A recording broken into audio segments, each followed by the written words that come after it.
And welcome to Cruising with Kayfabe. I'm Mongo. I'm Emily. And today it's our very first bonus episode for our Patreon and Facebook subscribers. So thank you so much for everyone who's subscribing. Again, it's only $1 a month. You get ad-free episodes. And now here's the bonus content we've been promising. I mean, it took us a little bit, but we're here and we're buckled in. We're ready to go.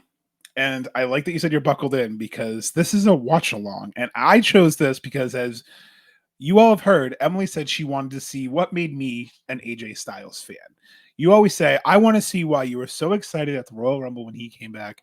You say, I want to know why you like AJ, why he's phenomenal. So I chose one of the very first matches I remember seeing AJ Styles and just going, holy fuck. And I mean, those words came out of my mouth. I did not buy this pay-per-view when it came out because it is a TNA match. However, I did watch the pay-per-view a few weeks later and I went out and bought physical media. Yes, I am old. I went out and bought a DVD to watch this. I've probably seen this match 20 plus times. So without further ado, if you all want to queue up, we're going to go all the way back to 2005. Let me put on my best Roman. Your best Roman? Trying to see the counter. Roman Reigns? Like, I don't know. I don't know if we're going to have Mr. Wormtail himself, Pete Dunne, here.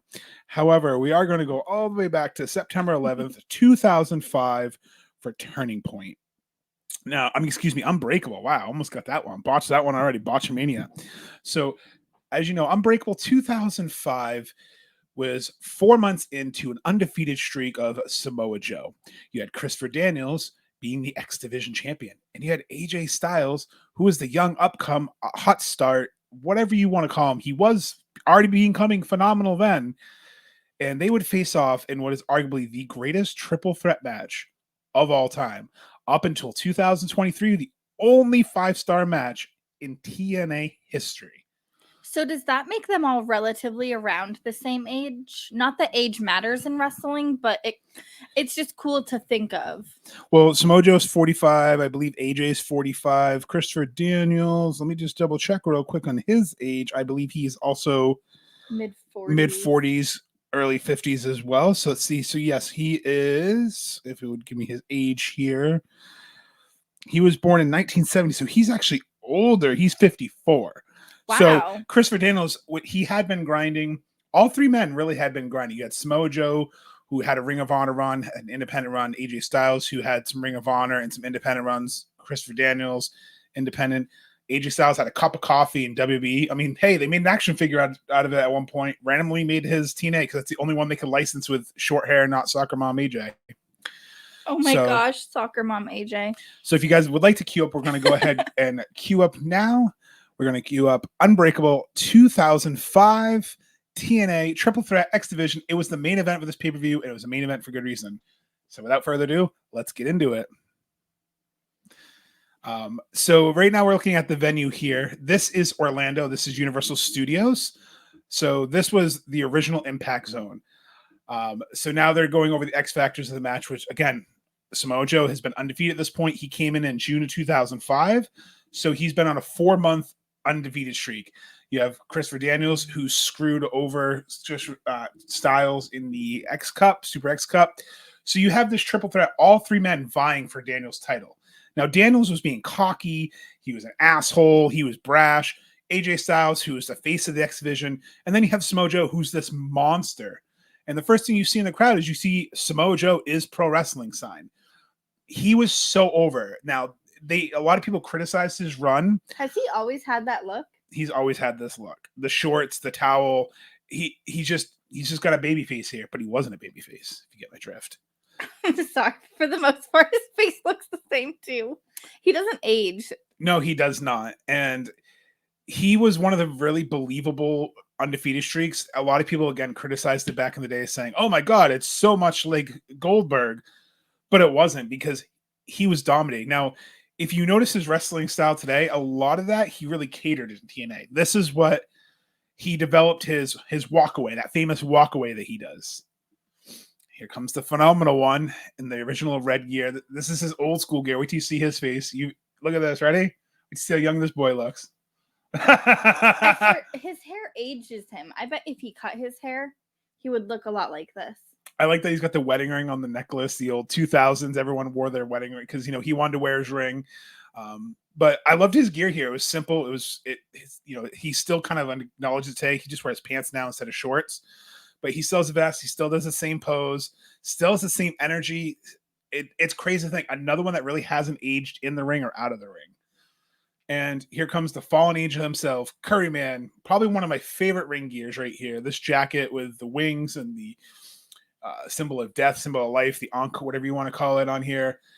He had a presence too. And he was kind of one of the forgotten pillars of AEW to steal, TNA, to steal AEW's line.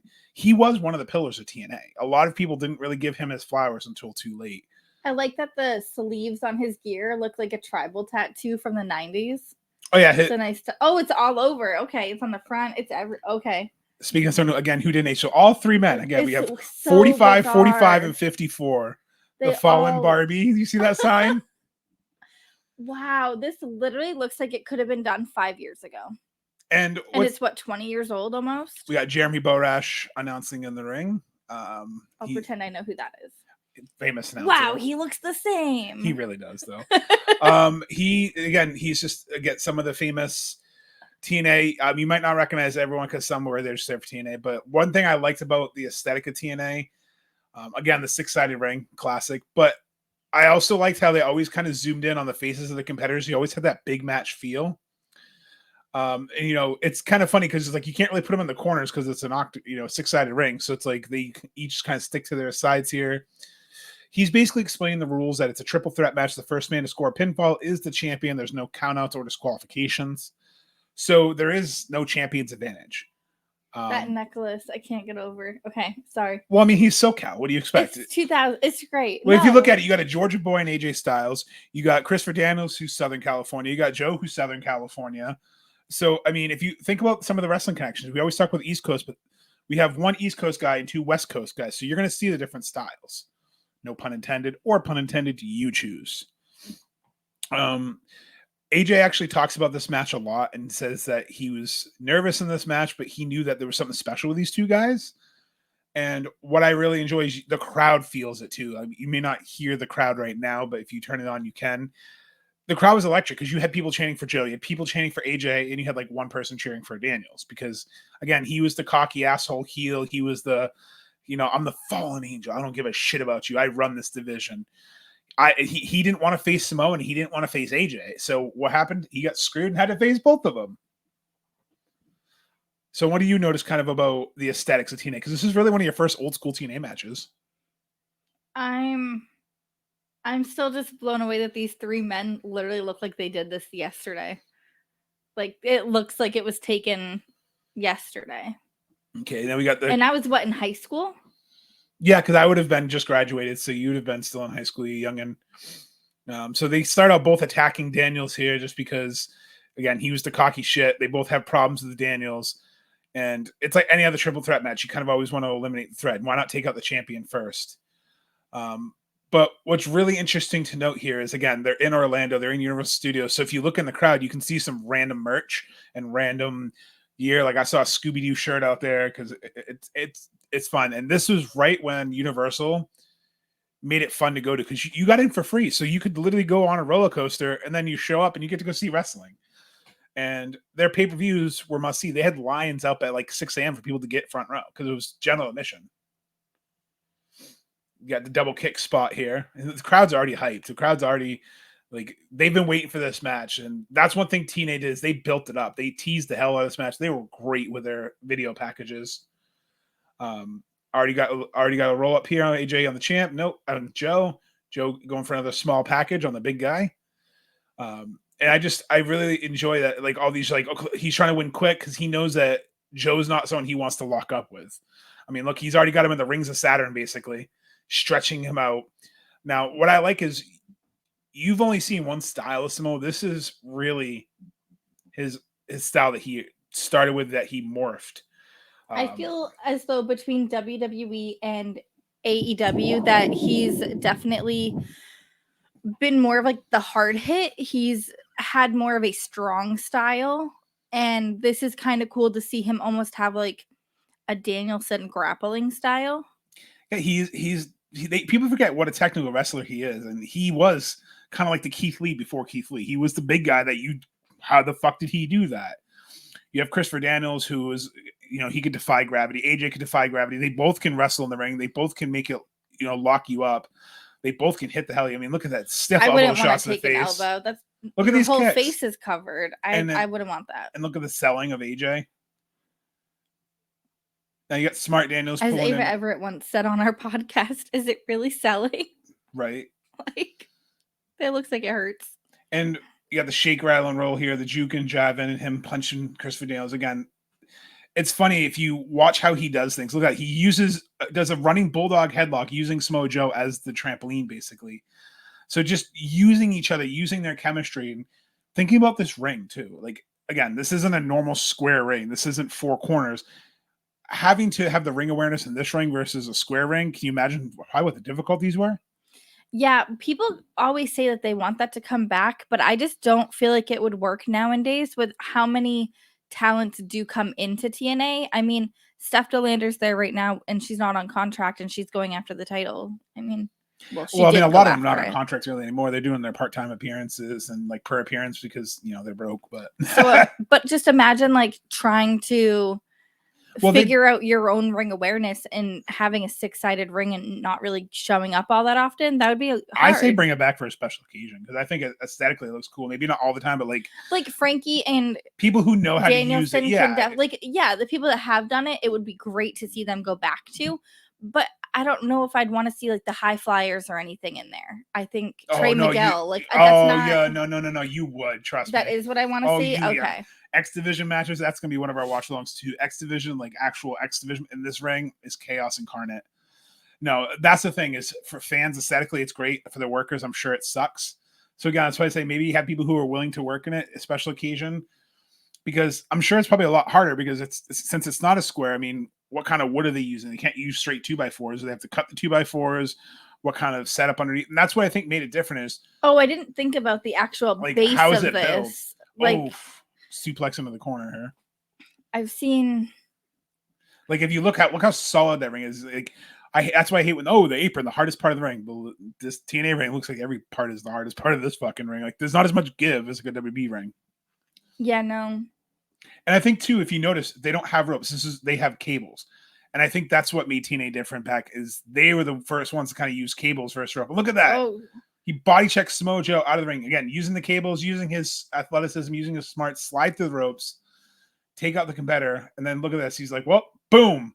So he's just going to do an Arabian Nights leg drop suplex, like leg drop moonsault. It's just his timing. Christopher Daniels' timing was everything. And look how hyped this crowd is. And what's great is most of the people lived in Orlando, or they were TNA fans that traveled to Orlando from like Georgia. Because again, a lot of people came down from Atlanta because AJ Styles. A lot of people drove up from. You sure they weren't there for the Gretchen Wilson all jacked up tour? He just did a shooting star express off the top rope to the outside. Like you didn't see that in 2005. Like look how hyped that lady is. Holy shit! Holy shit! That's Emily at shows. So this is kind of because you got to remember at 2005 where WB was. You had Rey Mysterio, but you didn't have the same high flyers. So you seeing this as essentially the alternative where we heard that before. Mm-hmm. Changed the world. So this was their signature match. The X Division was TNA. This was the match that if you tuned in for one match, you tuned in for an X Division match because it wasn't just luchadors. It was people who could do that style. So like if I were to say who could be in that match today, like a Ricochet would fit in the X Division like a glove. Will Ospreay would fit in the X Division like a glove. Dragon Lee, all these people. But like look at Samoa Joe. He's in it because their whole rule was no weights, no limits. Like that was the greatest tagline. Like that beautiful flipping drop kick to Joe. I believe they had Moose in there at one point. Like everyone, it's crazy. It's one of those things. And what I love is the X Division title is they have option C, where if you have the X Division title, you can cash it in kind of like Money in the Bank for a title shot. So I've always thought that was cool about this belt. So it made this belt mean something. Not only was it their like premier mid-card belt, but you could gamble everything and say, I want a shot at the big dog. Now, this is TNA 2005, so, Angle's not there yet. So, it's still picking up steam. This is probably their first year that they really separated themselves because before this, they were on their weekly pay-per-views. but now this was when they were doing their monthly and they had their television show, so it was easier to follow along. So I think this is perfect timing for these three. Like, look at this chemistry. Amazing. Monkey flip into a Hurricane Rana. Like, you don't see this kind of chemistry. And Joe's face bounced off at least 4 ropes just now. Ugh.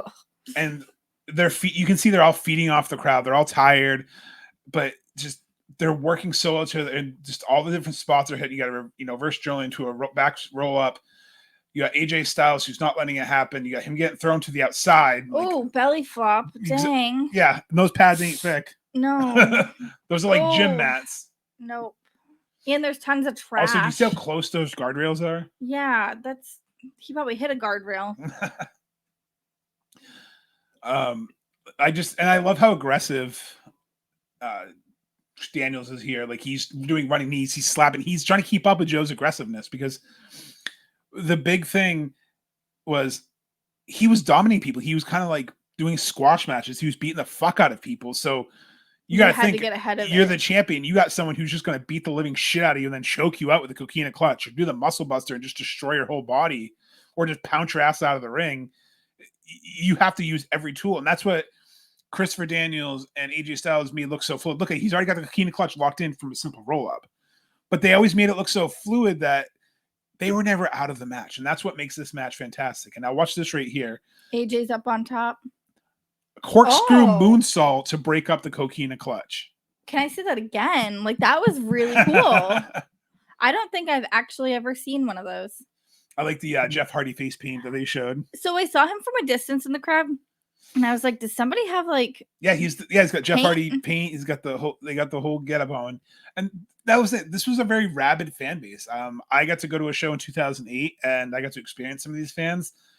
These were kind of like, when you talk like NXT fans and you talk the loyal Jacksonville AEW fans, or the WB, when you go up to like Connecticut and New York and Philly ECW fans, they were rabid. Is like the weekly NXT crowd. Okay. And the thing is, they dictated who was over. I mean, Joe came in again.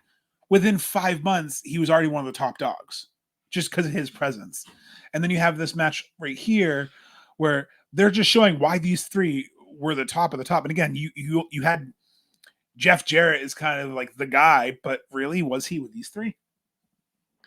And that's what's crazy to think about. You look back, and 2005 gets a lot of flack because it had the unfortunate Jeff Jarrett like being the champion, his weird ass, all his booking and stuff like that. But then you'd have this main event, and you'd be excited. And I just love that no matter what they're doing in the ring, like, they're focusing on something to get the crowd going. Like, you Daniels have AJ is just holding on by one foot, just getting the shit kicked out of him. He's in the trio woe. As he's getting kicked, Joe comes up and just smushes him. And again, look how thick Samoa Joe is. He ain't a small guy. He's 275 pounds here. So, and he's moving all of 275. And you have AJ and he's Chris, still hanging on by who are one probably foot. In the low 200s. Is his foot caught? I mean, yeah, he's in the trio woe basically. So he's hanging over the ropes. So now Joe's going to take him off, and he's trying to wear down the champion because he wants this title, because he's undefeated. He earned this title shot. He's trying to be the face of TNA. Okay. You have AJ Styles, who essentially was Mr. X Division, trying to get back what's rightfully his. And then you have Daniels, who is the rightful champion, who's like, fuck, I have to fight these two guys. And then you have, the nut buster into the single leg drop kick, and the way AJ sells it, like, it looks devastating. And that's what's great. It's not like a Ziggler sell, but it's a big enough sell that somebody's hurt. And this is kind of what I miss about traditional selling in some aspects, is sometimes it's over the top, but when it's not too little and it's not too over the top, when it's that right middle ground like this, it's perfect, because it really entrances you. They're working a leg and they hold their leg, like, that's okay. Like, that's perfect. It makes I'm constantly like, oh my god, are they okay? Like, look at AJ right now. So you said that he's holding his leg. Yeah, like, I enjoy that, because again, like, as the fan, I always worry, like, oh my god, no, they can't be hurt. I love how, again, Chris Daniels picks him up, does a Death Valley driver like it's nothing. Like, look how fluid that was. You have all three men, they're down. Daniels is crawling for the pin, 2, and AJ just barely gets a hand on save the match. Also, I just want to shout out, is that camera guy using a cell phone? No, probably not. It's 2005, but what kind of camera is he using? It's really tiny. One of these days in a watch along, people are going to find a time traveler, just saying. I like the smart ring psychology here. You know, he's going for a suplex. Christopher Daniels gets his foot in the rope, reverses it onto the apron. Now AJ's outside. Daniels over the top rope. AJ Styles using the apron into a backflip. That sequence was incredible. Just for face punches. Yeah, and now they're in well, they counter each other's moves now. Here comes Joe. Oh, dang! Somersault corkscrew through. out over the top rope. Wow. Yeah. Look at that guy. That guy says it all. Just look at this. Over the top. 275 pounds. I cannot express that enough. Just barreled his ass over the top. But it was fluid. And that's what made him magic. See, this is what made Joe incredible. Like the crowd, all holy shit, holy shit. I still love the Gretchen Wilson thing, by the way, mentioned earlier. It just looks like a mailbox letters. I mean, hey, you got to get sponsorships where you can get them. We're always available. But I think that's what made it great is like everyone talks about, oh, I don't like flippy dippy stuff, but it works. Look how great they've incorporated. Like this is everything. This is physicality. This is psychology. This is selling. This is high spots. You have Joe trying to set Daniels up for the muscle buster. He knows it's over, so he's gouging him in the eyes because there's no disqualifications. AJ trying to save the match because he knows that Daniels is in a vulnerable spot because what do they call the top rope? A high-risk spot, high-risk maneuver. Now they're both on the top rope. AJ's getting on the very tippity top. Joe sees them both. What's going to happen here? This spot right here is one thing I'm always going to remember. Just throws fucking both of them over his shoulder into the ring. Dang. And look, AJ doing the whole like arching his back to sell it. There was like no plan for that either. They just went with it. Again, they felt it out. They felt the moment. And Chris Van Vliet does a good AJ Styles interview where he talks about this match a lot. So if you want some great insight, check out the Chris Van Vliet interview because they go over like how they just felt the crowd. They were like, we just went with what the crowd was doing. We were feeding off the energy, and you can tell like they're exhausted. But like Bryan Danielson's match with Will Ospreay, they're feeling out the crowd. They're vibing off it. And now they're in that the old-fashioned slugfest. AJ's getting some momentum. He's hammering him hard. He's hammering him. Joe's kind of cowering in the corner. Oh, no, Joe's coming back. He's got the strikes going in the crowd. They don't know who to chant for. Spinning back fist, spinning kick. Now we're going to a German suplex. Oh, right on his head. So, like, just that sequence, again, like how fluid that is. They go from a slap fest to suplexes. I know your facial expressions are killing me here. you're seeing all these different moves. I can feel them. I can feel them in your face. Set him up for the muscle buster. Oh, to be folded up and land like just that, dropped on your whole like, back. No, because then you're taking time here, though. You don't only have like their weight on you, but you have all of your body weight on you. Joe got cocky. He countered the title belt into a power slam, basically. Almost kind of Randy Orton-esque, where it was like one fluid motion. That's what. Can we just talk about that real quick? Randy Orton does those power slams. Would that have been I can't think of the word at the moment.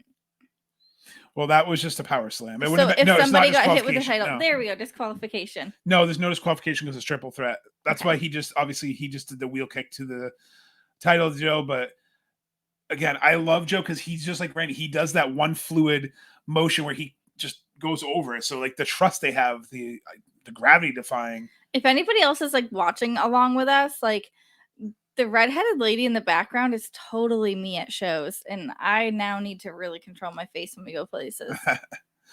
Now they got Daniels and AJ slugging it out here. They're both tired. Both men want this title. You got Joe in the corner because he was just taken out by the spinning wheel kick with the title. Another German. Poor AJ's got like at least 4 Germans in this match. AJ counter. Oh, wow. A spinning one-handed powerbomb. That was nice.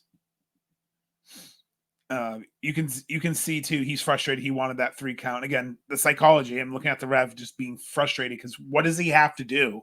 He's taken out the top threat. He's throwing AJ down for everything. AJ, he's the underdog. He's fighting. Daniel's going up for a side effect. Actually, I guess we call it Uranagi now. They all have so many different names, so you can correct me on whatever name you want. But there's always like 1,000 names for every move now. Oh, are we going for the best moonsault ever here? Best moonsault ever! Always one of my favorites. Rib to rib. Joe ain't letting that happen. Only 2. Oh, the old Bryan Danielson kicks. The yes kicks. Oh, Daniels blocks one. Jawbreaker. See, again, I like the smart counters.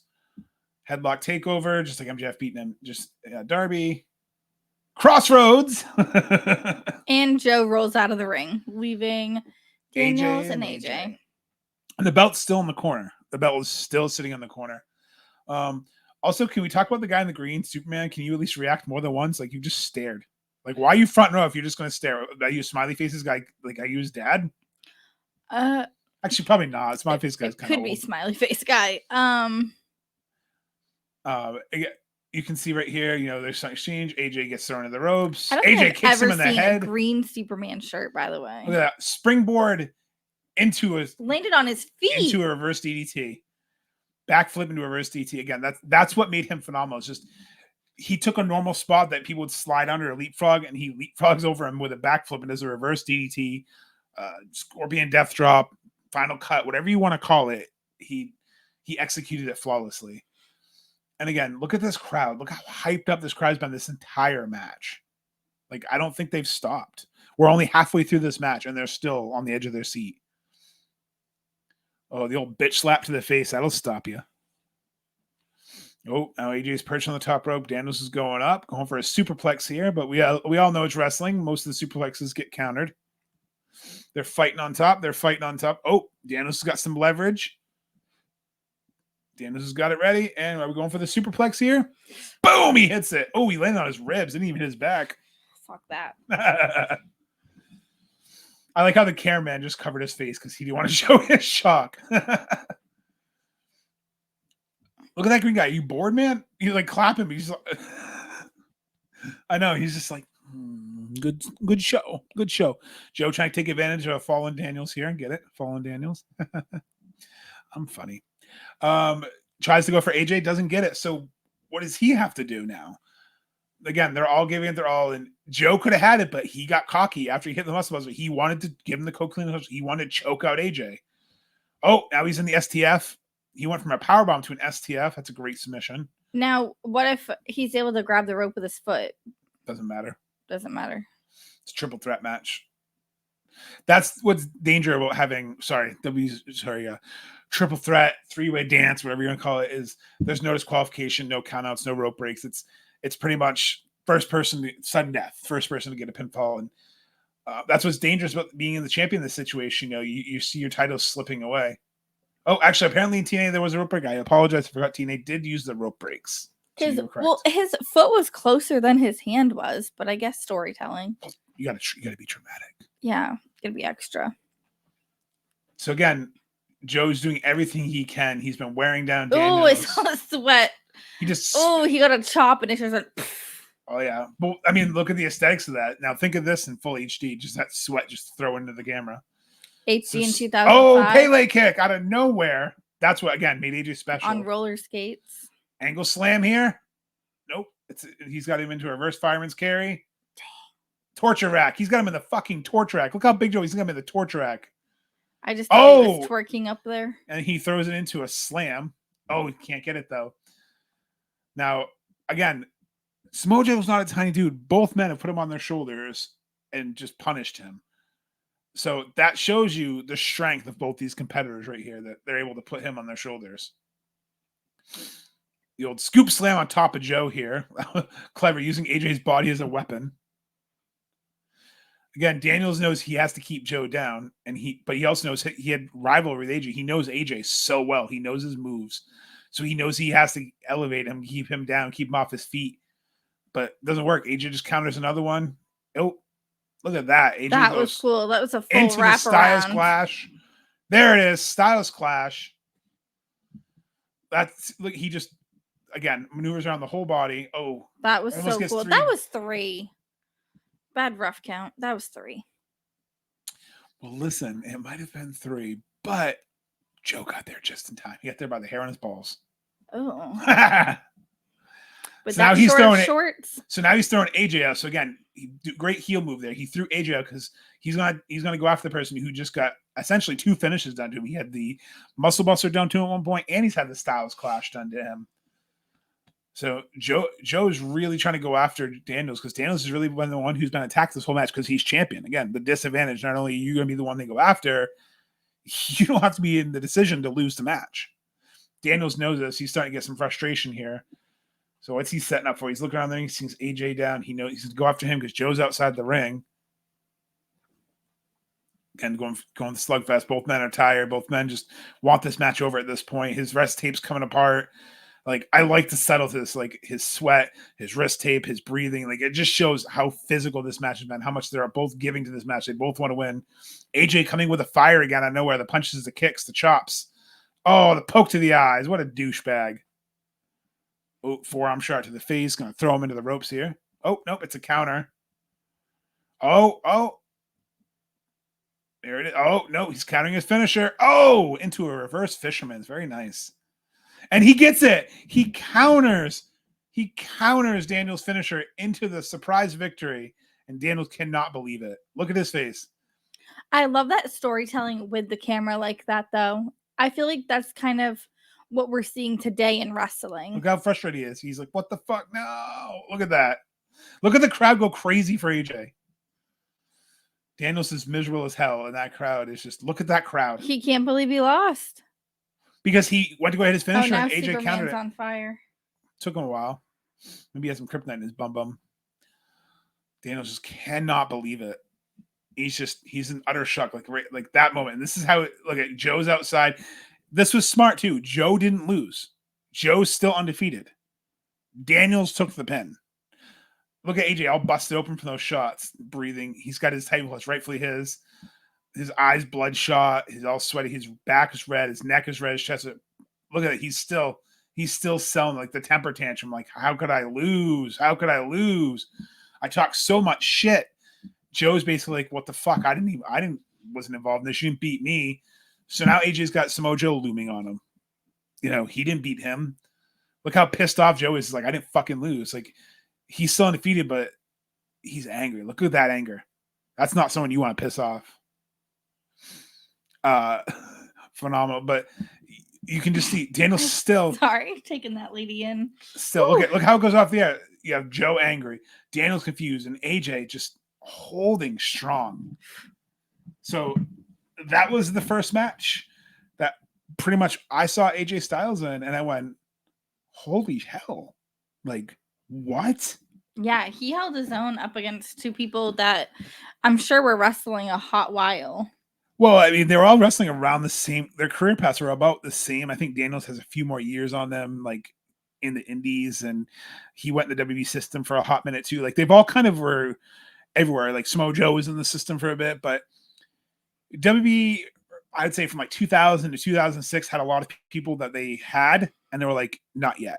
Okay. So a lot of people, like, so when AJ came back to the Rumble, that's why it was such a big deal, because he went out there, he had these kind of matches, made a name for himself, go to Ring of Honor, go to New Japan, made a name for himself. So then when he comes to AJ, so when I see that guy show up in WWE, that's why I'm excited, because I'm like, this is someone I've been watching kill it in a promotion. It's like what we always talk about. They made a name outside the machine.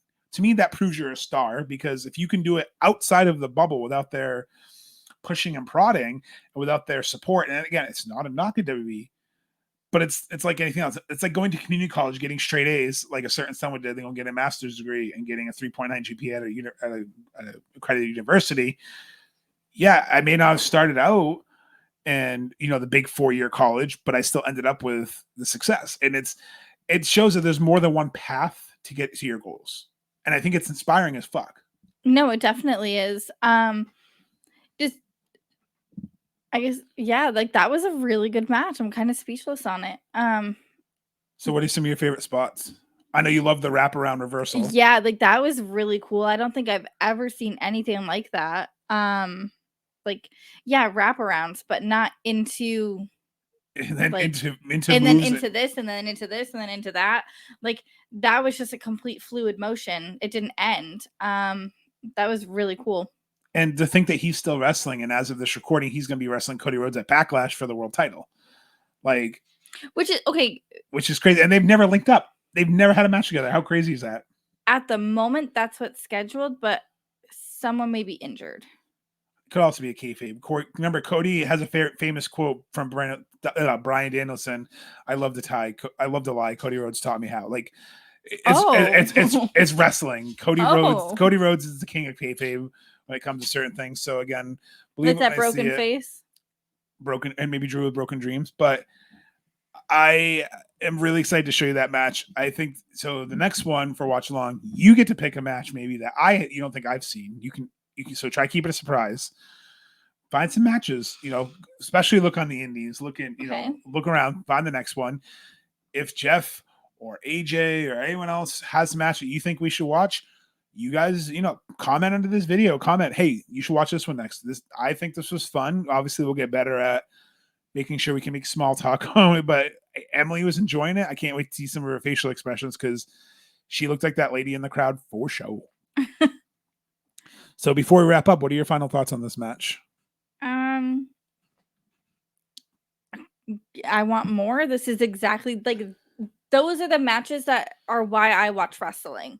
So for the people that like may not quite understand, like I don't want to see people go out there and like Eddie Kingston punch each other in the face. I'll watch it for the story. You don't want strong style? But I don't like a strong style. I like the athletics. I like seeing people do the flippy dippity. I like people who can wrap around. I like the ones that aren't afraid to take the risk, but also know how to pay it off. Like Darby Allin, for instance, he's somebody that takes the risk, pays it off. 9 times out of 10, it does work out. Swerve. You included the 9 times out of 10 there. Well, sorry, Darby, but broken foot says it all. I just feel as though that is the epitome of like, this is what I like. So I did good for my showing, introducing. You did really good. Yes. See, this is why I became a fan of AJ. This is why I became a fan of Joe. So those 3 men instantly became a fan. I became a fan because of that match. I didn't watch in 2004 because it was weekly pay-per-views, and my mom was barely letting me get WWE pay-per-views. She wasn't going to let me get weekly ones. And if you know TNA, like 2002, 2004 run, there were sometimes there was a lot of titties on those pay-per-views and girls dancing in cages and some questionable moments and someone showing up with a gun for a storyline. There was some wild shit. There was some wild shit in early TNAs that sounds like the Man Show. It pretty much was. It pretty much was like a version of the Man Show because it was very. Jeff Jarrett and Jerry Jarrett are very carny fucks, so they're gonna put on some crazy shit. But I liked when they kind of got into the X division and when they kind of got into the wrestling aspect and they got away from the weird, like crazy angles, when they started getting into their stride.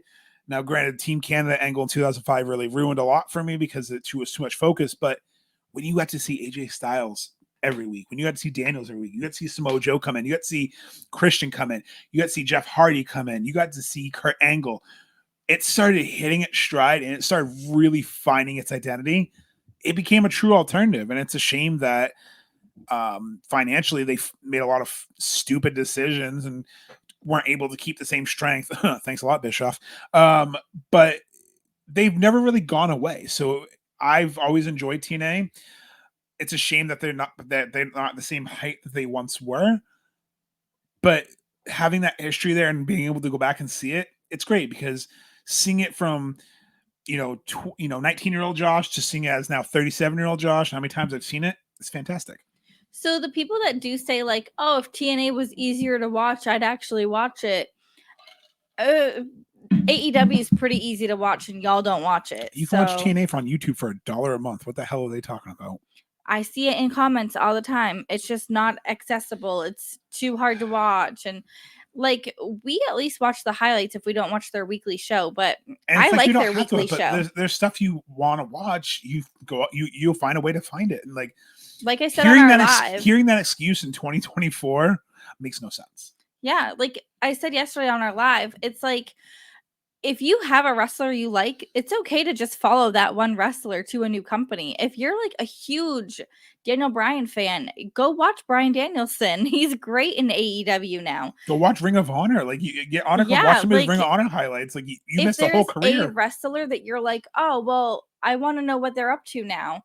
This is why I didn't like watching hockey or basketball I couldn't get into the sport after 2 seasons because You like the team players, not the changed. sweater. Yeah, I liked a player. I liked watching Rajon Rondo run up and down that court. I thought it was great. Like, who the hell is this kid? It's like lightning. When I feel real old, he just retired. Stop. So, no. Okay, like Ray Allen talking about like Shrek and Donkey, Nate Robinson. Yes, I had his shirt. What was it, Big Baby and Nate Robinson? Was that I literally had like 10 or 12 Celtic shirts in the span of 2 years. I remember because there was one that I went to go put on. I'm like, man, my shirt shrunk because I had a Rondo shirt too. He's like, that's mine. I'm like, holy shit, you got a Rondo shirt? Yeah, I had like I do wrestling shirts. Like I had a ton, and then all of a sudden they're on a different team, and I'm like, cool. Also, I even got a Shaq one because I was like, well, this is kind of a huge deal, even though he didn't really play. Here's why Emily got a Shaq one. I'm gonna put it out there because it's Jeff and AJ listening, because she liked Aaron Carter and she probably liked the song "That's How I Beat Shaq." I didn't actually like Aaron Carter. I'm just rest in peace. But that was such a classic song, though. Like How I Beat Shaq. Come on. No, it totally was. It was like after my time. I don't know. Wasn't that when he was on the Hillary Duff show, or where was Lizzie McGuire and he did the I Love Candy? Before that, he was such a baby. It was before all of that. He was literally like, okay, you have to just watch the not Nick Carter. Don't look into that yet. Don't look at any of that stuff. Aaron Carter had a documentary come out, and I think it's worth a watch if you're a fan. But I'm guessing the people listening to this probably aren't. But I was just going for a meta reference. But I think before we go too far and delve into something else, like I said, we're gonna have some more watch-alongs. Give us some matches. Also, there's some other people who are interested in doing some content for us that maybe we'll put on Patreon and our subscriptions first before they go out public. Because again, I want to thank you guys for your continued support, because I know it doesn't seem like much, $1 a month, but just that little bit helps keep, the URL maintained. It helps keep, the $3 a month for hosting I have to pay. So our stickers, our helps branding, paying for everything, and we appreciate it. And getting the feedback, whether it's when I first met AJ and he would message me things like, hey, by the way, this is this date, not that date. Like, he didn't do it in a condescending way. And I always appreciate it, because I'd want someone to tell me, like, yeah, man, you can't say this WCW 95. That didn't happen until like 98. Oh, cool. Like, whoops. Like, I don't want to look like an idiot. So I appreciate when someone who knows something. But here's what I'm going to say. Emily hasn't seen a lot of WCW. So I'd like to get AJ on to do a WCW one. I think that would be fun, because AJ knows a lot about WCW like I do. Emily has only seen like highlights. I know Smokey likes a lot of New Japan and Ring of Honor. There's a lot of Ring of Honor ones we haven't watched. I think there's a lot of potential for this, and I'm excited to, I guess, to be cliche, stay tuned, because you never know what we're going to watch next. Yeah, I think, honestly, I'll probably find a match that Mongo's already seen, but he'll put up with it and he'll watch it again, because there's not many he hasn't seen that I would be able to find. Oh, I guarantee if you look outside of the big four promotions, you will. Especially if you look at like the indies on YouTube. Oh yeah, there's guys. Matches. He's asking me to like dig real fucking deep here. Let me just go into dive off the deep end. All right. I didn't realize I was going like in the archives of like New Japan. Listen, just Google cage match will tell you where to go. So thanks everyone for tuning in this watch along. I hope you guys at least watch with us, or maybe listen to our awful banter on it. But until next time, I'm Mongo. I'm Emily. And remember, always